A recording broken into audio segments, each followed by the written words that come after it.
Hello guys, good afternoon. Welcome to my channel Technical Awara. और आज हम बात करेंगे उत्तर प्रदेश स्पेशल की पार्ट 2 की। इससे पहले पार्ट 1 मैंने करवा दिया है और आज हमारे इस टॉपिक में हमारा होगा जनगणना से उत्तर प्रदेश स्पेशल जनगणना। और यहाँ इसमें से कुछ देखेंगे, कुछ मेले और कुछ लोक नृत्य की बात करेंगे। कुछ इंपॉर्टेंट छोटे छोटे टॉपिक हैं जिनको कवर करेंगे। तो गाइस बने रहिए हमारे पूरे वीडियो में। और अगर वीडियो आपको अच्छा लगता है तो लाइक कर दें, शेयर कर दें और सब्सक्राइब कर दें। ठीक है, तो चलते हैं हमारे टॉपिक पे। पहला टॉपिक है हमारा जनगणना। जनगणना उत्तर प्रदेश विशेष से जो भी है ये मतलब याद रखें, यूपी SSS, यूपी स्टेट से जितने भी एग्ज़ाम, यूपी पुलिस है, यूपी और मतलब यूपी SSS जितने भी स्टेट एग्ज़ाम हैं उनमें ये सारे क्वेश्चंस पूछे जाते हैं। इनमें काफ़ी इनका वेटेज रहता है, तो अच्छे से ध्यान से ही पढ़ें। ठीक है, और अभी वीडियो का एग्ज़ाम होने वाला है और काफ़ी एग्ज़ाम होने लेखपाल आने वाला है यूपी से, तो अच्छे से देख लीजिए, ये क्वेश्चन ज़रूर पूछे जाते हैं। ठीक है,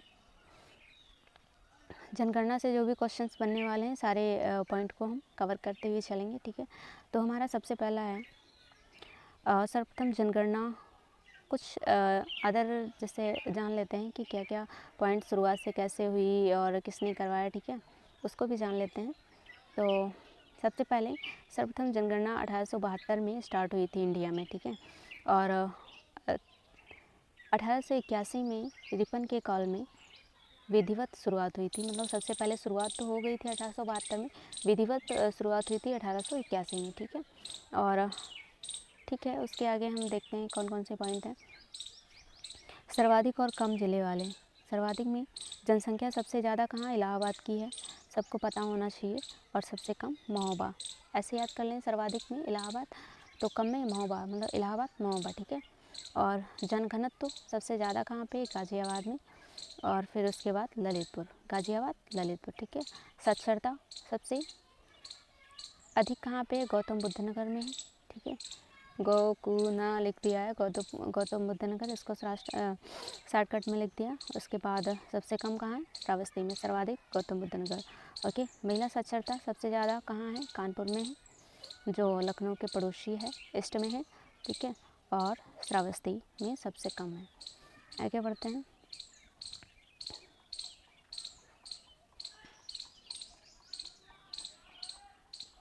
पुरुष साक्षरता की बात करेंगे, गौतम बुद्ध नगर, साक्षरता सबसे ज़्यादा कहाँ है, गौतम बुद्ध नगर। पुरुष साक्षरता गौतम बुद्ध नगर और श्रावस्ती सबसे कम है। जबकि महिला साक्षरता की अगर बात करें तो वहाँ पे कानपुर आ जाएगा, इतना याद रखना। ठीक है, दशक वृद्धि सबसे ज़्यादा गौतम बुद्ध नगर में ही है और सबसे कम कानपुर। लिंगानुपात जौनपुर में, गौतम बुद्ध नगर में। ठीक है, गौतम बुद्ध नगर में सबसे कम है लिंगानुपात। शिशु लिंगानुपात बलरामपुर में, और सबसे कम की बात करेंगे तो बागपत हो जाएगा। ठीक है, आगे बढ़ते हैं। आगे हमारा पॉइंट है सर्वाधिक और सबसे कम ग्रामीण आबादी। सबसे अधिक ग्रामीण आबादी कहाँ पे है, अगर बात करें यहाँ पे तो इलाहाबाद की सबसे अधिक ग्रामीण आबादी है, जबकि सबसे कम गौतम बुद्ध नगर। ऑटोमेटिक होगा, ऊपर अभी पढ़ा था मैंने कि सर्वाधिक साक्षरता कहाँ है, गौतम बुद्ध नगर की। तो ऐसे ही हो जाएगा कि ग्रामीण जनसंख्या कहाँ होगी, जहाँ पढ़े लिखे लोग होंगे वहाँ पे ग्रामीण जनसंख्या कम होगी। ठीक है, तो सर्वाधिक कहाँ पे, इलाहाबाद में। सर्वाधिक व सबसे कम शहरी आबादी की बात करें, सर्वाधिक कहाँ शहरी आबादी, गाज़ियाबाद में। ठीक है, और शहरी आबादी सबसे कम श्रावस्ती में है। ठीक है, श्रावस्ती में अभी हमने देखा था कि साक्षरता बहुत कम है, तो शहरी आबादी यहाँ पे सबसे कम तो होगी ऑटोमेटिक, क्योंकि साक्षरता कम है। ओके, गरीब देशों में जहाँ ग्रामीण लोग हैं वहाँ पे साक्षरता कम है, ऐसे भी दिमाग लगा सकते हैं। सर्वाधिक व सबसे कम नगरीकरण प्रतिशत, मतलब नगरीकरण कहाँ पे बढ़त हो रही, कहाँ पे कम है, तो गाज़ियाबाद की बात करेंगे, वहाँ पे सबसे ज़्यादा नगरीकरण हो रहा है, श्रावस्ती लास्ट में है। सर्वाधिक ग्रामीण आबादी कहाँ पे है, अभी हमने देखा था इलाहाबाद में। फिर उसके सेकंड नंबर पे आजमगढ़, जौनपुर, सीतापुर, दो याद कर लो, काफ़ी है, इलाहाबाद, आजमगढ़। सबसे कम ग्रामीण आबादी गौतम बुद्ध नगर, अभी मैंने देखा था, क्योंकि सबसे ज़्यादा साक्षरता है यहाँ पे। फिर उसके बाद महोबा आ जाते हैं। सर्वाधिक शहरी आबादी कहाँ है, गाज़ियाबाद। गाज़ियाबाद में नगरीकरण भी सबसे ज़्यादा हो रहा है परसेंटेज में, और सर्वाधिक शहरी आबादी कहाँ, गाज़ियाबाद में। ठीक है, आगे बढ़ते हैं। सॉरी, कुछ पॉइंट और भी रह गए हैं। सर्वाधिक सबसे कम वाले ज़िले, सर्वाधिक जनसंख्या कहाँ पे, ये बहुत इंपॉर्टेंट है, पूछ भी लिया जाता है। क्रम से 5 पूछ लिए जाते हैं, याद होना चाहिए। पूछ लिया जाता है कि क्रम से बताइए सबसे ज़्यादा, फिर उससे कम, सबसे कम, तो उस हिसाब से याद कर लें तो बेटर है। इलाहाबाद, मुरादाबाद, गाज़ियाबाद, आजमगढ़ और लखनऊ। इलाहाबाद, मुरादाबाद, गाज़ियाबाद, आजमगढ़, लखनऊ, ठीक है, याद हो गया। सबसे ज़्यादा इलाहाबाद में है, और 5th पे याद कर लो लखनऊ है, बीच में बचा क्या, मुरादाबाद, गाज़ियाबाद, आजमगढ़, ठीक है, हो गया। न्यूनतम जनसंख्या की बात करेंगे, न्यूनतम में है महोबा, फिर चित्रकूट है, हमीरपुर, श्रावस्ती, ललितपुर। इसमें ज़्यादा नहीं, फ़िलहाल पूछ लिया जाता है। महोबा, चित्रकूट, हमीरपुर, 3 याद कर लो, बहुत काफ़ी है। महोबा, चित्रकूट और हमीरपुर।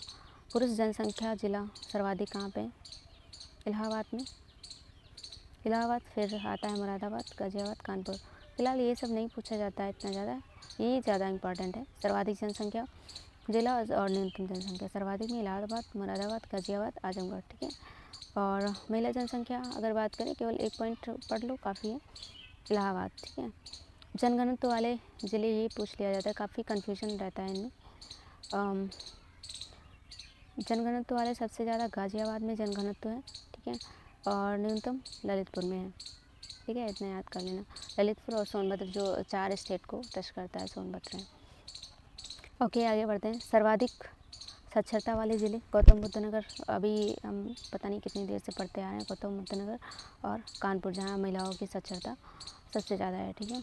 न्यूनतम साक्षरता श्रावस्ती, बहराइच, श्रावस्ती और बहराइच, ठीक है, न्यूनतम साक्षरता। आगे बढ़ते हैं। सबसे कम शहरी आबादी कहाँ पे है, श्रावस्ती, मतलब शहरी आबादी कम है तो मतलब इसका ग्रामीण आबादी सबसे अधिक है श्रावस्ती में, ठीक है। और श्रावस्ती, फिर चित्रकूट, कौशाम्बी, महाराजगंज जो नेपाल और बिहार को टच करता है, मतलब कुन्नड़ पे है, ठीक है। और सर्वाधिक नगरीकरण प्रतिशत वाले ज़िले अगर हम बात करें यहाँ पे, तो सर्वाधिक नगरीकरण प्रतिशत वाले ज़िले में गाज़ियाबाद हो जाएगा, फिर लखनऊ, कानपुर, ठीक है। गाज़ियाबाद में सबसे ज़्यादा नगरीकरण हो रहा है, फिर लखनऊ, फिर कानपुर, गौतम बुद्ध नगर उसके बाद में। सबसे कम नगरीकरण श्रावस्ती ऑटोमेटिक हो जाएगा, क्योंकि यहाँ पे ग्रामीण जनसंख्या ज़्यादा है, यहाँ पे एजुकेशन कम है, तो ऑटोमेटिक है कि नगरीकरण भी कम होगा, ठीक है। और सर्वाधिक व सबसे कम एसटी कास्ट कहाँ पे पाई जाती है, एसटी कास्ट की अगर बात करें, शेड्यूल कास्ट की बात करें, सोनभद्र में सबसे ज़्यादा, और बागपत, फिर सोनभद्र, सोनभद्र में 20.67% पाई जाती है, और सबसे कम कहाँ पे है, बागपत में। सर्वाधिक एसटी आबादी सोनभद्र में है, मतलब सबसे कम की बात करें तो बागपत है, सर्वाधिक है सोनभद्र। अगर उससे सेकंड नंबर पे बात करें तो बलिया हो जाएगा। न्यूनतम एसटी सबसे ज़्यादा बागपत, अभी बताया, अब बागपत, फिर उससे सेकंड नंबर पे कन्नौज आ जाएगा। और सर्वाधिक एसटी परसेंटेज की बात करें तो सोनभद्र हो जाएगा, ललितपुर हो जाएगा, और न्यूनतम एसटी बागपत, कन्नौज, ठीक है। आगे टॉपिक पे चलते हैं, ये सारा कवर हो चुका है। अगर आपको कुछ भी डाउट है इसको रिवाइज करके आप देख सकते हैं, क्योंकि ये हमेशा के लिए रिकॉर्ड हो चुका है, ठीक है। चलिए आगे देख लेते हैं। लोकगीत की बात करेंगे, जो कि हमारे यूपी में प्रसिद्ध हैं, जो क्वेश्चंस अधिक से पूछे गए क्वेश्चंस हैं उनकी बात करेंगे। तो हमारा देखो पूर्वांचल, जैसे आपको बताते हैं, जैसे ये हमारा, ये यहाँ पे ललितपुर लटका हुआ है, इधर ये आ जाओ, ऐसे ऐसे ऐसे करके ये इधर, ये थोड़ा ऐसे ऐसे यूपी है ना, यहाँ पे ये नेपाल एरिया है, इधर बिहार है। ओह सॉरी यार, बना देते हैं इसको इस प्रकार से, ये इधर सोनभद्र वाला ज़िला हो गया, ये ललितपुर हो गया, इधर लटका हुआ है, फिर इसको ऐसे बनाते ही ये ले आते हैं, ठीक है। ये इधर नेपाल को हटा दो, यहाँ से यहाँ तक, ठीक है। फिर यहाँ से उत्तराखंड हो जाएगा, और इधर दिल्ली वल्ली हो जाएगा, ठीक है। अब यहाँ देख लो, यहाँ पे ये पूर्वांचल का एरिया हो गया ये, ठीक है। पूर्व और अवध का एरिया ये हो जाएगा, यहाँ पे लखनऊ का जो भी एरिया था, बुंदेलखंड वाला एरिया, ये यहाँ से यहाँ तक हो जाएगा, ठीक है।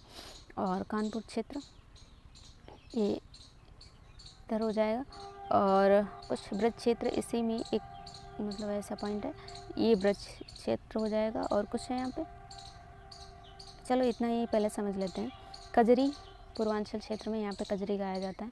सोहर पूर्वांचल और अवध ये टोटल एरिया में गाया जाता है। आला बुंदेलखंड में यहाँ पे गाया जाता है, जो मतलब पहाड़ी दक्षिण भारत के साथ थोड़ा बहुत टच करता है, उसे बुंदेलखंड बोलते हैं। महोबा ओबा का एरिया इधर आता है, महोबा और झांसी ललितपुर का ये जो भी एरिया है एमपी में मतलब ज़्यादा है। और यहाँ पे ये तो इसमें कौन कौन सा आता है, आला बुंदेलखंड में गाते हैं, ठीक है, यहाँ पे आला गाते हैं। और इसूरी काग ये भी इधर बुंदेलखंड में गाया जाता है। और श्री कृष्ण पहलवान ये इधर साइड में गाया जाता है, श्री कृष्ण पहलवान, ठीक है। बिरहा पूर्वांचल में गाया जाता है, इधर बिरहा।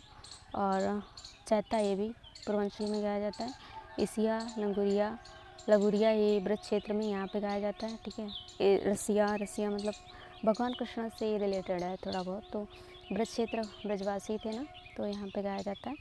और कुछ बचा है, होरी काग ये ब्रज क्षेत्र में, ये भी ब्रज क्षेत्र में ही गाया जाता है। झूला ब्रज क्षेत्र में, ठीक है। सबसे ज़्यादा अगर मेला की बात करें मथुरा में लगता है, यहाँ पे ब्रज क्षेत्र की बात यहाँ पे कर रहे हैं। ब्रज क्षेत्र में कौन कौन से हो गया देख लो, रसिया, लगुरिया, होगी, कागा, झूला, ठीक है, ये सारे ब्रज क्षेत्र में हैं। और अगर बुंदेलखंड की बात करें यहाँ पे आला और इसूरी काग हो गया। और पूर्वांचल में अगर बात करें बिरहा, छैत और कजरी, बिरहा, छैत, कजरी पूर्वांचल में गाते हैं, ठीक है। आगे देख लेते हैं, कुछ और भी बचे हैं, जैसे ये हमारा यूपी था, ऐसे बना लेते हैं, समझ जाओ बस, ठीक है। आते रुके होते अब सूखे धोखे पाए तुम, साथ हो या न हो, ठीक है। रसिया लगुरिया ये कहाँ पे, ब्रज क्षेत्र यहाँ पे बताया था मैंने, इसमें गाया जाता है। होरी काग ये भी ब्रज क्षेत्र में गाया जाता है। झूला ये भी ब्रज क्षेत्र में गाया जाता है। और आगरा और मेरठ, यहाँ पे आगरा मेरठ है, ठीक है, यहाँ पे ढोला रागनी गाया जाता है। ढोला रागनी थोड़ा बहुत देख लेना। झूमर दादरा ये पूर्वांचल क्षेत्र में। और चौंधी कहगा ये भी पूर्वांचल में। कव्वाली पूर्वांचल में, बुंदेलखंड का एरिया ये है, ठीक है। ये बुंदेलखंड का एरिया है जो एमपी से थोड़ा बहुत टच करता है इधर का। इसमें हरदौला और पनवारा गाया जाता है बुंदेलखंड। अवध क्षेत्र यहाँ पे, ये लखनऊ वाला एरिया, लखनऊ हरदोई ये जो अवध का एरिया बोला जाता है। नकटा और संस्कार गीत यहाँ पे गाए जाते हैं। ब्रज क्षेत्र मतलब थोड़ा छोटा है, और अवध का इधर ये सब एरिया आता है, ठीक है, ओके। उत्तर प्रदेश का प्रमुख लोकगीत बिरहा है, याद कर लेना, ठीक है। और आगे देख लेते हैं। उत्तर प्रदेश का प्रमुख लोकगीत बिरहा है। और कजरी सावन में गाया जाता है। कजरी जो है, ठीक है, सावन में गाया जाता है। ये मतलब यहाँ पे बताया गया कि कौन से गीत कब गाए जाते हैं, किस अवसर पे गाए जाते हैं, ठीक है। तो कजरी है, कजरी बनारस मिर्ज़ापुर में गाते हैं। और सावन सोहर बच्चे के जन्म के समय। आला वेद से संबंधित बिरहा, ये काफ़ी क्वेश्चन इंपॉर्टेंट है, क्योंकि बिरहा ऐसा लगता है कि विरह मतलब दुख में नहीं, यहाँ पे बिरह का मतलब वेद से है। कजरी की उत्पत्ति स्थल मिर्ज़ापुर से। मिर्ज़ापुर में विंध्यवासिनी देवी के जन्म समारोह में भाद्रपद तृतीया को कजरी पर्व मनाया जाता है, ठीक है। आगे हम टॉपिक पे चलते हैं। हमारा आगे का टॉपिक है लोक नृत्य, ओके। देख लो, लोक नृत्य भी देख लो, क्योंकि ये काफ़ी पूछे जाते हैं। और एरिया वही है, ब्रज क्षेत्र पूर्वांचल बुंदेलखंड, ठीक है। तो हमारा है पहला चरकुला ब्रज क्षेत्र में, ठीक है। और मयूर नृत्य ये भी ब्रज क्षेत्र में। रास्य नृत्य ये भी ब्रज क्षेत्र में है। जोगनी ये है अवध में, है। कटघोड़वा पूर्वांचल में है। कार्तिक बुंदेलखंड क्षेत्र में। सोरा है बुंदेलखंड क्षेत्र में। इसमें बुंदेलखंड क्षेत्र में काफ़ी हैं, देखो लठमार होली भी इधर है। मोरपंख दिवाली, पाई डंडा, मोरपंख दिवारी, रुथाल, घोड़ा नृत्य, डांडिया नृत्य, ये तो सोनभद्र हो गया। डांडिया नृत्य इधर ये देख लो, इतने सारे पॉइंट जो हैं। कार्तिक, सोहरा, सायरा, पाई डंडा, मोरपंख, रुयाल, घोड़ा नृत्य और डांडिया नृत्य, ये सारे बुंदेलखंड क्षेत्र में लोक नृत्य होते हैं। और किस किस अवसर पे हैं इतना पूछा नहीं जाता है, कभी कभार पूछ लेते हैं, बट इतना इम्पॉर्टेंट नहीं है इस पॉइंट को देखना। अगर आपको टाइम है तो देख सकते हैं, ठीक है। ठीक है, इतना इम्पॉर्टेंट नहीं है। फिलहाल बुंदेलखंड में कौन कौन सा हो गया? सायरा, पाई डंडा, मोरपंख, रुयाल, घोड़ा नृत्य, डांडिया नृत्य। डांडिया नृत्य मिर्ज़ापुर में इतने सारे हो गए, ठीक है। आगे बढ़ते हैं। डांडिया नृत्य जो है सोनभद्र में, और सोनभद्र दक्षिण साउथ में, यूपी के साउथ में, ठीक है। चौलर, झुलिया, डंडिया,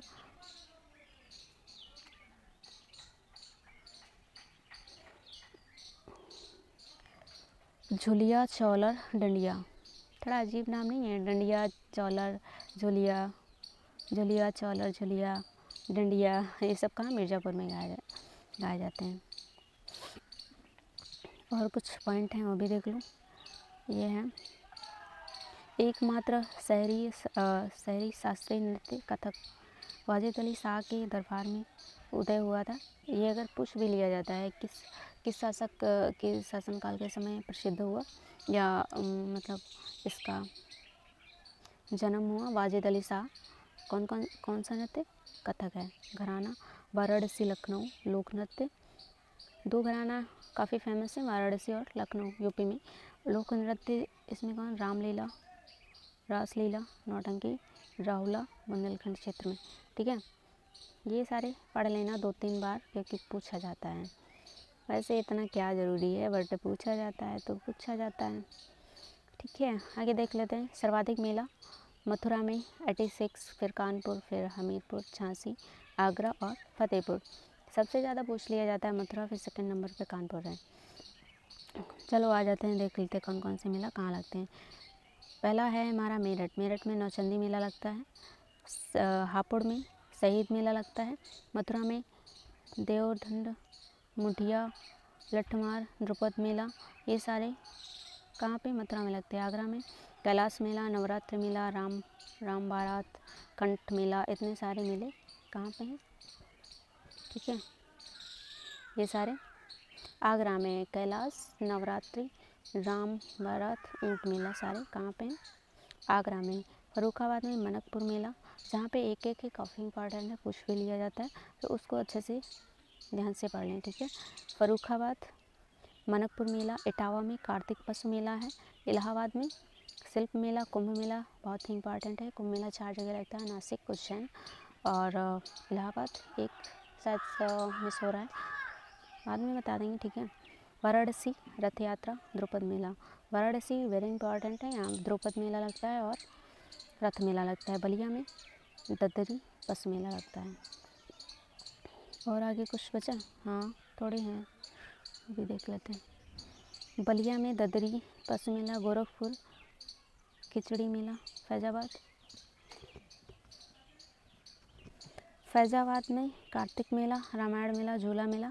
बलरामपुर देवी पाटन मेला। बाराबंकी देवी पाटन, देवा शरीफ मेला। लखनऊ महावीर मेला, लखनऊ में महावीर मेला। लखीमपुर खीरी मेला। गोला गोकर्ण नाथ मेला, लखीमपुर खीरी। रामपुर में फाल्गुन मेला। बिजनौर में खारी झल्लू कार्तिक मेला। तो एक बार देख लेते हैं। मथुरा में 86 मेला लगते हैं। जिला मेरठ में नौचंदी मेला और मथुरा देव छठ, मुठिया मेला, लठमार, द्रुपद मेला। आगरा कैलाश, नवरात्रि, राम बारात, ऊंट मेला। फर्रुखाबाद में मनकपुर मेला। इटावा में कार्तिक पशु मेला। इलाहाबाद में शिल्प मेला, कुंभ मेला। वाराणसी रथ यात्रा, द्रुपद मेला। बलिया में ददरी पशु मेला। गोरखपुर में खिचड़ी मेला और फैज़ाबाद में कार्तिक मेला, रामायण मेला, झूला मेला। फैज़ाबाद में, क्योंकि फैज़ाबाद अयोध्या के पास में है, तो अयोध्या में भगवान राम का जन्म हुआ था, तो कार्तिक मास उनसे बहुत ही रिलेटेड है। नवमी, कार्तिक मास के नवमी को जन्म हुआ था भगवान राम का। जैसे कि कार्तिक मेला फैज़ाबाद में, रामायण मेला, झूला मेला सब फैज़ाबाद में। बलरामपुर में देवी पाटन मेला। बाराबंकी में देवा शरीफ मेला, सॉरी ये देवी पाटन नहीं है, यहाँ पे देवा शरीफ मेला। यहाँ पे कौन थे पता नहीं, याद नहीं आ रहा, जो एक मुस्लिम है इनके। और लखनऊ महावीर मेला, ये याद कर लेना, इम्पॉर्टेंट है। और यहाँ पे लखनऊ महोत्सव भी मनाया जाता है ठंडियों में, आई थिंक दिसंबर जनवरी में होता है, जनवरी फरवरी में होता है कुछ शायद। लखीमपुर खीरी, खीरी मेला, गोरला गोकर्णनाथ मेला, रामपुर फाल्गुन मेला, ये भी देख लेना, फाल्गुन मेला रामपुर। बिजनौर में खारी झल्लू कार्तिक मेला। ठीक है, तो सारा जितने भी पॉइंट थे कवर अप हो चुके हैं। और आगे थर्ड पार्ट में लगभग सारा जितना भी यूपी का है सारा पॉइंट कवर कर लेंगे, तो बने रहिए पूरी वीडियो में। तो प्लीज़ लाइक शेयर सब्सक्राइब कर दीजिए हमारे चैनल को, और सब्सक्राइब ज़रूर कर दीजिए, क्योंकि ऐसे ही वीडियोस और भी डाल आपको मिलेंगे जब आप सब्सक्राइब करेंगे। ठीक है, तो thank you for watching my video. मिलते हैं अगले नेक्स्ट वीडियो में। Bye, take care of you.